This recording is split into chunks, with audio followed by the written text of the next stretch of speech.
everybody. Happy Wednesday, but I'm probably posting this on Thursday, so happy Thursday. You're one day closer to Friday, and hopefully a 3-day weekend for you. 4 for me. I saw an article about IKEA's meatballs, their Swedish meatballs, which are delicious. So I'm making them. That's what's on tonight's dish. Step number 1, wash your hands. Step number 2, handy dandy apron. Step number 3, get yourself a beverage. Got some water. Let's get going. Okay, so you're gonna start with some meat. I have prepped my meatballs.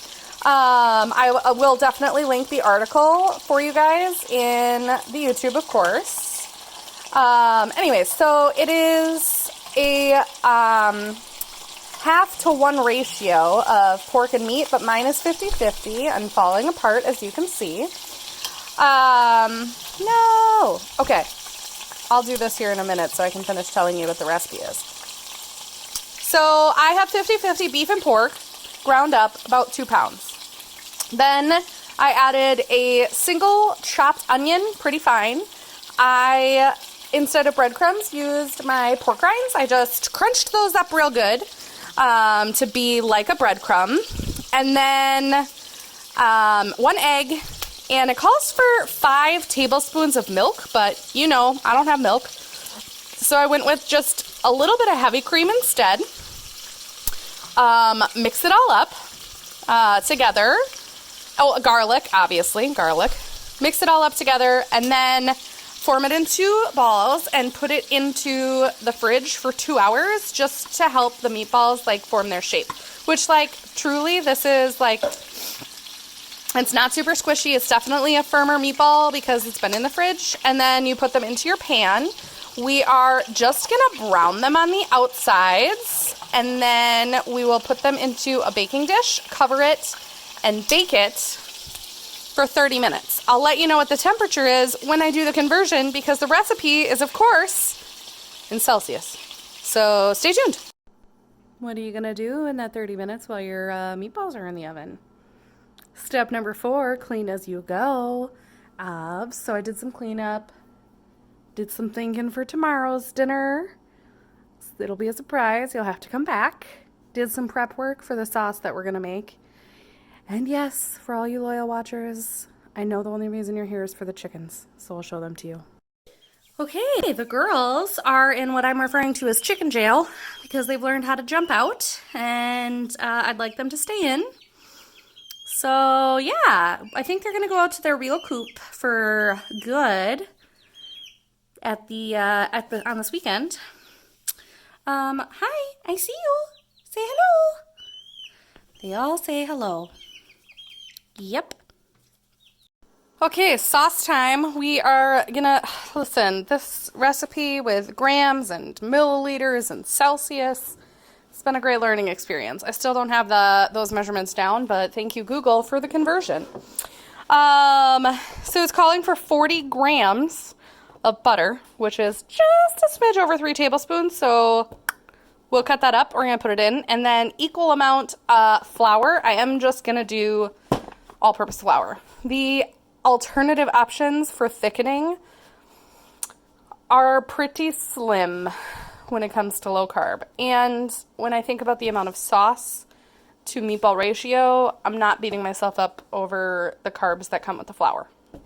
Anywho, melt the butter, stir in the flour, then we are going to add in, this called for 150 milliliters of vegetable stock and 150 milliliters of beef stock. I only had beef or chicken, so I went with all beef because it's meatballs. So that is just under 2/3 or under 1 1/3 cup because it's the 2. I hope because that's what I'm measured out. And then we're going to do about 1/3 cup of heavy cream in there. I believe it's 1 tablespoon of Dijon and 2 tablespoons of soy sauce. Teaspoons, folks. Teaspoon Dijon, teaspoons soy sauce. Follow the recipe. This is just me showing you. So we're gonna make the sauce. I was today years old when I realized this was an option. So I don't have to set this down somewhere else or try and balance it and know that it's gonna fall off. Oh, let me see if I can do it right. Well, now that I'm recording, I can't. Oh, there we go. Look at it. It's all balanced. It's not even leaning. Sweet.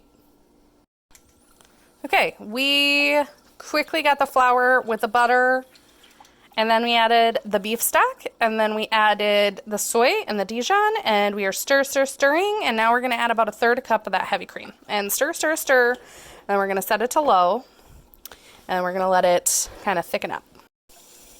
So fun fact, the recipe actually calls for double cream. So I had to Google that too, because I was like, what is double cream? It's just heavy cream. It's just the European way of saying heavy cream, apparently. Which, they're Swedish meatballs from IKEA, so this is, of course, not really surprising to me. I can already feel not tension, but toughness, like it's definitely thickening up against the whisk here. Like I said, we're going to turn it to low. We're going to try and keep stirring it a little bit, just so that way nothing burns and nothing sticks to the bottom. And you've got sauce. We're going to pour it over those meatballs. I think I forgot to tell you as well, the temperature, which was in Celsius, is actually about 356 Fahrenheit. I just did 350. And the meatballs came out looking good. So there's that. Just stirring the sauce, making sure that it's not sticking. We're just gonna have this. Usually you'd have this with like mashed potatoes or maybe a pasta noodle.